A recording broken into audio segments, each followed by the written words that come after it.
और अपने वक्तव्य में हमारा ये प्रयास रहेगा कि बहुत संक्षेप में बातें रखें। जो माननीय सदस्यों ने अभी तक इस सदन में कहा है उनकी बात कम से कम दोहराई जाए और ऐसे विषय रखे जाएं जिससे जो लोग हम लोगों को निर्वाचित करके भेजते हैं उस हर जाति वर्ग अगड़े पिछड़े हर समूह से जुड़ी हुई उनके हित की बातें, और यही जनसत्ता दल का सिद्धांत भी है, इसी पे हम लोग निर्वाचित होकर के आए हैं।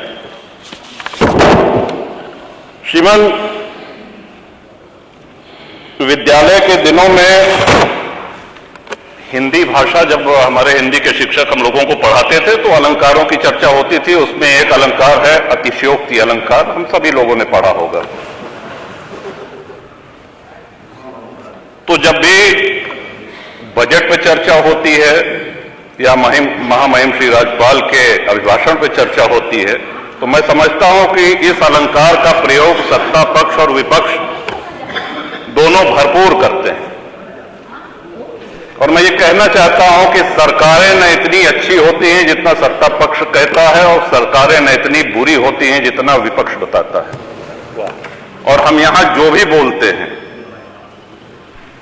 वो हमारे भाग्य विधाता जनता जनार्दन वो बाहर सुनती है, उसका आकलन करती है। हम यहां कितनी भी लच्छेदार भाषा में पक्ष या विपक्ष में कुछ भी कह लें, जाना हमको वही है, उन्हीं के पास जाना है और फैसला भी उन्हीं का मानना पड़ेगा। श्रीमान, सड़क, बिजली, पानी ये ऐसी चीजें हैं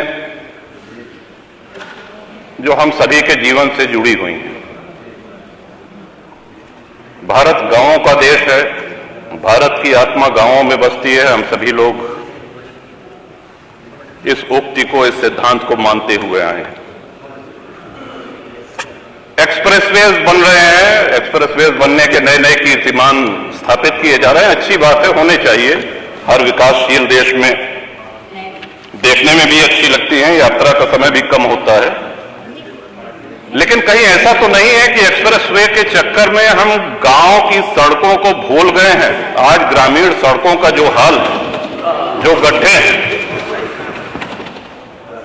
क्या ऐसा तो नहीं कि उस ओर हमारा ध्यान नहीं जा रहा है? सड़कें गड्ढा मुक्त नहीं है श्रीमन, और उसका एक कारण कि जिस क्षमता पे ग्रामीण सड़कें बनाई जाती हैं, कभी हुआ करता था कि ट्रक जो है उसमें 6 चक्के हुआ करते थे। ग्रामीण सड़कों की भार वहन क्षमता 9 टन से अधिक नहीं होती है। आज 52 टन के ट्रक 20 चक्के 22 चक्के उस पर चल रहे हैं और भार वहन क्षमता उसकी 9 टन पर स्क्वायर इंच PSI है। तो सड़कें तो टूटेंगी, आप कब तक गड्ढे भरवाते रहेंगे? ये हम सभी के क्षेत्रों से जुड़ी हुई समस्या है श्रीमान। तो या तो ऐसे 10-20 चक्के वाले जो ट्रक है, जो 15-20 चक्के वाले ट्रक हैं, इनको वर्जित कर दिया जाए। एक अधिकतम उसकी भार वहन सीमा निर्धारित कर दी जाए कि इससे अधिक भारी ट्रक ग्रामीण सड़कों पर नहीं चलेंगे, और या तो फिर ग्रामीण सड़कें उस मानक के अनुसार बनाई जाएं कि ट्रक गुजर जाने के बाद अगर साइकिल और मोटरसाइकिल से या सामान्य यात्री उस सड़क पर चल रहा है तो उसको भी गड्ढा मुक्त सड़क का अनुभव हो, आनंद मिले। ये बहुत ही गंभीर विषय है श्रीमन, और महामहिम श्री राज्यपाल के अभिभाषण में बजट में इसका समावेश होता तो बड़ा अच्छा रहता। दूसरा आ जाते हैं बिजली पे। गांव में 18 घंटे बिजली आ रही, जिला मुख्यालय पे भी आ रही, तहसील मुख्यालय पे भी आ रही। जितना आप लोगों ने बताया, हो सकता है 1-आधा घंटा उससे कम ज्यादा हो, लेकिन आ रही। लेकिन बिजली के साथ साथ विजिलेंस का प्रकोप बहुत ज्यादा हो गया है।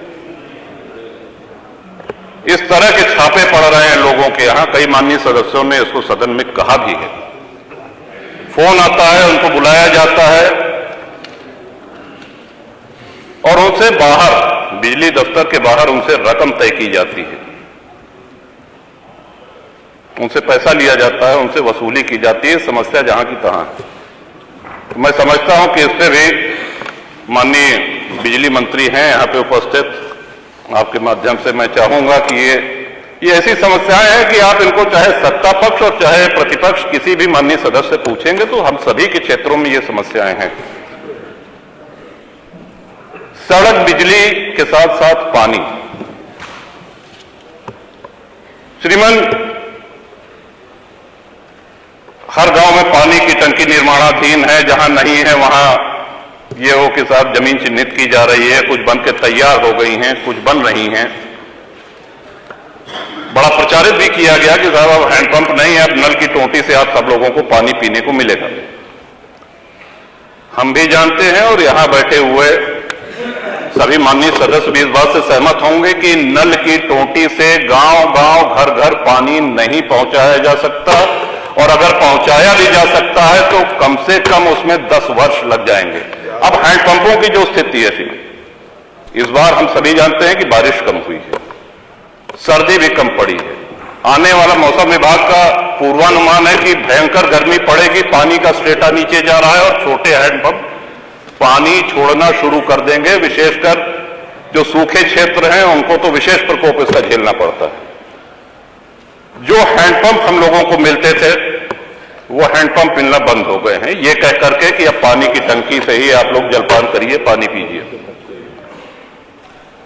जो इंडिया मार्क 2 हैंडपंप खराब हो गए हैं, ध्वस्त हो गए हैं, उनको रिबोर करने के लिए जो प्लान थे,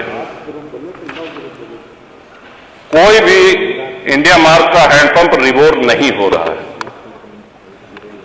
और सभी माननीय सदस्य से सहमत होंगे साहब। तो आपके माध्यम से सरकार से मेरा अनुरोध है कि जब तक घर घर टोंटी का नल, पानी की टोंटी नहीं लग जाती है, तब तक ये सुनिश्चित कराएं कि India mark hand pump, India 2 mark का हैंडपंप जो हम लोगों को मिलता था वो यथावत मिलता रहे। पानी की किल्लत और पानी की हाहाकार जो मचने वाली है आने वाले दिनों में, उसके पहले आपका ध्यान आकर्षण, इस माननीय सदन का ध्यान आकर्षण इधर कराना चाहता हूं। और ये बहुत ही जटिल समस्या आने वाले अप्रैल से शुरू होकर के मई, जून, जुलाई आदि महीने में होगी। इसके साथ ही श्रीमंत सदन का चलना, यह भी एक बड़ा महत्वपूर्ण विषय है, और ये हमारा बहुत बड़ा सौभाग्य है कि 30 वर्ष इस सदन में हो गए हैं और बहुत से महानुभावों के साथ काम करने का, उनके साथ यहां बैठने का अवसर मिला है। और हमसे भी बहुत वरिष्ठ यहां पे सदस्य जिनसे मैं सीखता हूं, आदरणीय खन्ना जी हैं, आदरणीय अवधेश जी हैं, रमापति शास्त्री जी हैं, माता प्रसाद पांडे जी हैं, तमाम ऐसे सदस्य। लेकिन क्या आपको ऐसा नहीं लगता कि भाषण का जो स्तर था उसमें बहुत गिरावट आई है? और उसका कारण यह है कि जब हाउस नहीं चलेगा, सदन नहीं चलेगा, तो नए माननीय सदस्यों को बोलने का अभ्यास नहीं रह जाएगा। जब भी ये बात आती है कि साहब सदन चलना चाहिए, क्योंकि ये स्पष्ट लिखा गया है कि वर्ष में अपरिहार्य स्थितियों को छोड़ करके 90 दिन सदन का संचालन आवश्यक है।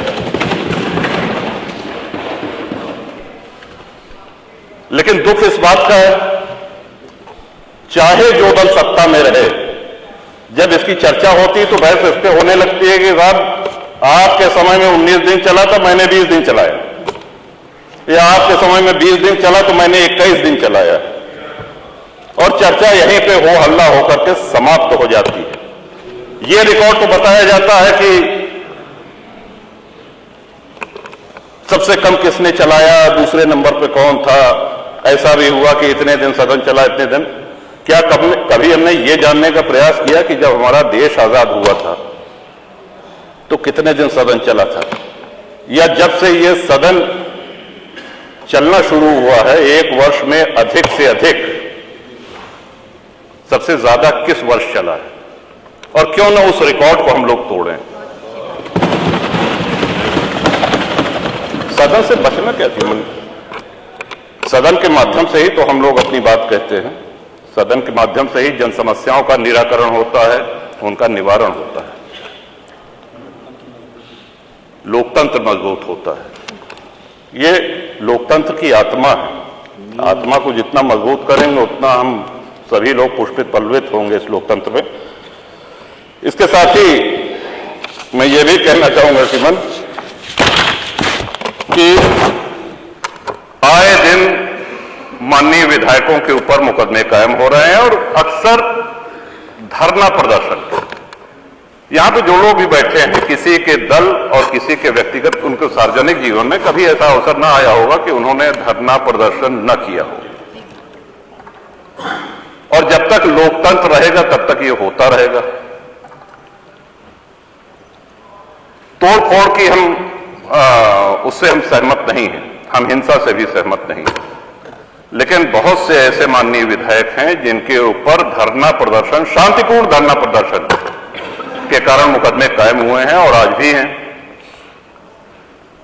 उनको एमपी एमएलए कोर्ट जाना पड़ रहा है। कई बार ऐसा भी हुआ कि धरना प्रदर्शन में दूसरे अराजक तत्व आकर के हिंसा फैला देते हैं और झेलना विधायक जी को पड़ता है। एक अलग से अदालत गठित है, वहां जाना पड़ता है, वहां पे उनकी पेशी होती है और पूरा मुकदमा झेलना पड़ता है। तो ये तलवार जो लटकी रहती है माननीय विधायकों के ऊपर कि कब अदालत सजा कर दे। अभी कल भी एक माननीय सदस्य को न्यायालय ने दंड दिया, सौभाग्य से 2 वर्ष से कम अवधि की। तो सभी जनप्रतिनिधियों को प्रतिरोध कौन करेगा, आवाज कौन उठाएगा? अगर धरना प्रदर्शन के इतने गंभीर परिणाम आने लगेंगे तब तो विधायक और सांसद भागने लगेंगे धरना प्रदर्शन से। जनता की लड़ाई कौन लड़ेगा? ये गंभीर विषय मैं चाहता हूं कि इसको पूरी गंभीरता से ये सरकार ले और अनावश्यक मुकदमे हों। फिर मैं अपनी बात दोहरा रहा हूं कि हिंसा और उपद्रव का मैं समर्थन नहीं कर रहा हूं, लेकिन शांतिपूर्ण अगर धरना प्रदर्शन हुआ तो उसके लिए हमको अदालत के कटघरे में न खड़ा होना पड़े। जनता की लड़ाई लड़ने के लिए हमको मुकदमे न झेलने पड़े। श्रीमन, एक सुझाव और देना चाहता हूं जो प्रदेश सरकार के हाथ में तो नहीं है, लेकिन अगर आप संस्तुति कर देंगे तो प्रदेशवासियों का बहुत भला हो जाएगा। समाजवादी पार्टी के शासनकाल में आदरणीय अखिलेश जी ने एक नियम बनाया, उनकी संवेदनशीलता थी कि विधायक लोग अपनी निधि से असाध्य रोग, गंभीर रोगों से बीमार लोगों को आर्थिक सहायता हॉस्पिटल से उसका जो पर्चा आता था, एस्टिमेट बनता था, उसके हिसाब से दे सकते हैं। और उस योजना के कारण बहुत से लोगों की जान बची, बहुत से लोगों को चिकित्सा जो नहीं उपलब्ध हो सकती थी वो हुई। माननीय योगी जी ने उस योजना की उपयोगिता को देखते हुए उसको आगे बढ़ाया। आए दिन श्रीमन चुनाव होते हैं, कभी लोकसभा का चुनाव, कभी विधानसभा का चुनाव, कभी विधान परिषद का चुनाव, और जब अधिसूचना जारी होती है तो हम लोगों को अपनी निधि व्यय करने में रोक लगा दी जाती है। मेरा अनुरोध है कि आपकी तरफ से, उत्तर प्रदेश की विधानसभा की तरफ से एक अनुरोध पत्र चुनाव आयोग को जाए। विकास कार्य भले रोक दिए जाएं, लेकिन जिस भी रुग्ण व्यक्ति को, जिस भी बीमार को कैंसर है, हार्ट डिजीज है, किडनी, लिवर आदि कोई भी गंभीर बीमारी है, तो उसकी वो बीमारी वो चुनाव आयोग की अधिसूचना समाप्त होने की प्रतीक्षा नहीं करेगी। तो ये मानवीय दृष्टिकोण पर श्रीमन ये अनुरोध है और मुझे विश्वास है कि सभी माननीय सदस्यों की भी सहमति इसमें होगी। और इस तरह से सरकारें हनक से चलती हैं, जनसेवा से चलती हैं, और जैसा कि मैंने पहले निवेदन किया, 30 वर्ष में पहली बार ये अवसर आया है कि अपनी कार्यशैली पर, अपने कार्यकलाप पर योगी जी के नेतृत्व में सरकार दोबारा आई है, रिपीट हुई है, और ये बहुत बड़ी उपलब्धि, बहुत बड़ी उपलब्धि कि मतलब आज जहां हर तरफ, ठीक है,